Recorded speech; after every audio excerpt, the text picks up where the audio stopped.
Irving Fisher was born February 27, 1867, in Socrates, New York. His father was a Congregationalist minister, however, Fisher ended up later becoming an atheist. Soon after his father passed away, and to make ends meet, he lived with his younger brother and mother in an apartment near campus. In addition, Fisher tutored, competed for academic prize money, and worked on his inventions, such as a device to improve a piano's performance. In 1888, he graduated first in his class with a BA from Yale. He published poetry and works on astronomy, mechanics, and geometry, but his concentration was on mathematics and economics, the latter having no academic department at Yale at the time. After graduating, Fisher studied in Berlin and Paris for a brief period of time before returning to Yale to complete his PhD. In 1891, 3 years after completing his BA, Fisher received the first PhD granted by Yale in the study of economics. Fisher's doctoral advisors were Josiah Willard Gibbs and William Graham Sumner, who was also a doctoral advisor to the famous Norwegian-American economist Thorstein Veblen. Irving Fisher's theories were largely influenced by William Stanley Jevons, whose work paved the way for modern mathematical economics, as well as by Eugen Baum-Ritter von Barck, who was most known for his contributions to the Austrian School of Economics. Fisher's thesis was titled Mathematical Investigations in the Theory of Value and Prices and was dedicated to the memory of Eugen Baum-Ritter von Barck. It was largely focused on general equilibrium theory. In 1898, Fisher was diagnosed with tuberculosis. This was the same disease that killed his father roughly 15 years prior. It would take almost 3 years before Irving Fisher would fully recover from illness. This inspired him to become an advocate for personal health as he invented tents and special beds for tuberculosis patients and eventually went on to co-found the Life Extension Institute in 1913. Then, in 1915, Fisher co-authored a book called How to Live: Rules for Healthy Living Based on Modern Science. In the book, he was critical of alcohol, tobacco, and red meat, as he felt they were largely responsible for much of the illness seen in the early 1900s. Fisher also went on to become an outspoken proponent of prohibition, as he believed alcohol to decrease economic productivity in the population. The market crash of 1929 would be a significant downfall for Fisher, as he famously predicted that stocks had reached what looks like a permanently high plateau on October 21st, only days before the market took its largest losses to date. After losing a great deal of personal wealth and irreparably damaging his academic reputation, Fisher went on to describe what he found to be his debt deflation theory, though few listened to him. On October 29, 1929, the stock market had officially crashed. This day was known as Black Tuesday. Worldwide GDP had fallen by 15%, and unemployment in the U.S. had risen to 25%. Following the stock market crash, and in light of the ensuing Great Depression, Fisher then developed his theory of economic crises called debt deflation. This theory attributed the economic crisis to the bursting of the credit bubble.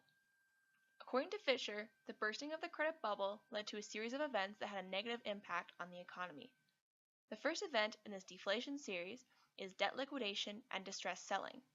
This means people pay off their debts to the banks, so retailers and marketers have a harder time selling their goods and services since people have less money to spend. Next, there is contraction of the money supply as bank loans are paid off and the slowing down of velocity of circulation. Since debts are liquidated, the money originally in the market flow are now in the banks, so the amount of money in the market decreases. Less money supply means less spending. Less spending means a slowing down of the velocity of circulation. This causes a fall in the level of asset prices. According to the laws of supply and demand, a decrease in demand will lead to a surplus in the supply of goods and services. A lower level of demand leads to a reduction in price, and in this series of events, we call this price deflation. Due to the fall in prices, this then leads to a still greater fall in the net worth of businesses. The differences between the assets and liabilities of the companies become smaller and smaller, this leading to bankruptcy. Next, we have a fall in profits. Companies are forced to run at a loss unless they make the necessary changes. These changes lead to the next event in our series, a reduction in output, trade, and employment of labor. people are making less purchases. The companies no longer have to produce products at large scales. To minimize losses, companies must reduce output, wages, and labor. Altogether, the losses, bankruptcies, and unemployment in the economy lead to pessimism and loss of confidence. During the Great Depression, unemployment was at an all-time high.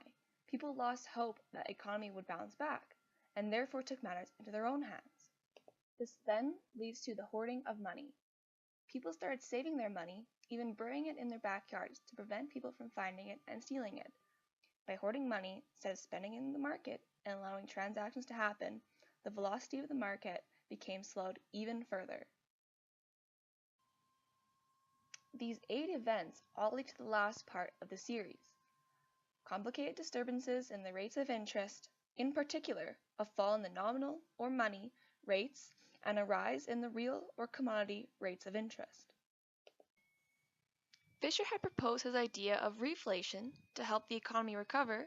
However, his theories were largely ignored in favor of Keynesian economics, in part because the damage to Fisher's reputation caused by his public optimism about the stock market just prior to the crash. Aside from debt deflation, Fisher's other works have greatly impacted modern economics as we know today.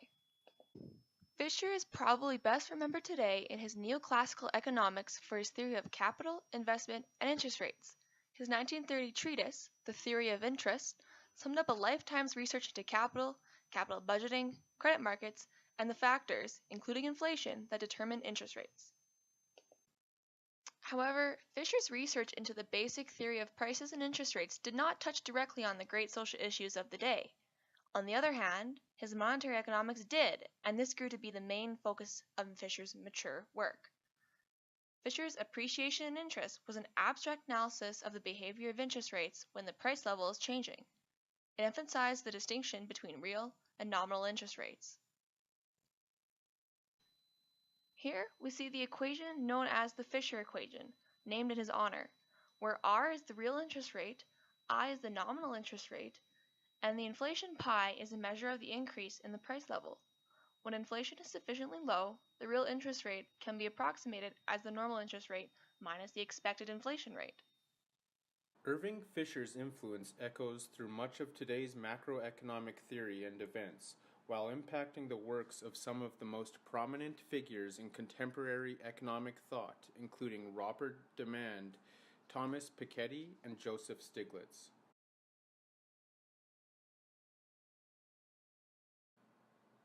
During the 2008 financial crisis, American President-elect Barack Obama parroted Fisher's insights in a radio address to the nation, stating that we are facing an economic crisis of historic proportions. We now risk falling into a deflationary spiral that could increase our massive debt even further. Fisher explained how this deflationary spiral developed into depressions in 1933, when he wrote, "Overinvestment and over-speculation are often important, but they would have far less serious results were they not conducted with borrowed money. The very effort of individuals to lessen their burden of debts increases it. Because of the mass effect of the stampede to liquidate, the more debtors pay, the more they owe." Brock University economist Robert Demand expressed that if Fisher were alive in 2008, that he would tell us we have to avoid deflation and to worry about all that inside debt. And the ideal thing is to avoid these situations. Demand's research focuses on the development of macroeconomics and the efficient market hypothesis. In Thomas Piketty's acclaimed book, Capital in the 21st Century, the French economist alludes to Irving Fisher's 1919 American Economic Association presidential address, with the fact that 2% of the population owns more than 50% of the wealth, and 2/3 owns almost nothing. Piketty's studies revolve primarily around wealth concentration and distribution over the past 250 years. Joseph Stiglitz is perhaps one of the most notable modern economists that champions Fisher's ideologies.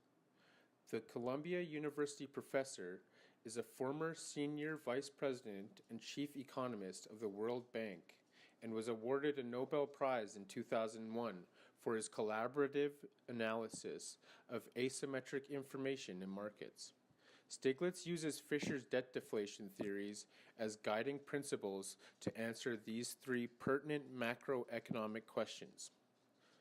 Why do wages in the labor market not adjust to clear the labor market? How can we explain the magnitude of fluctuations in the demand for labor, and in turn, large changes in real wages? And why do economic downturns occur in the form of unemployment? Keynes called him the great-grandparent of his own theories, and many would agree that Irving Fisher will continue to influence modern economics through his theology and eccentric celebrity. Thank you.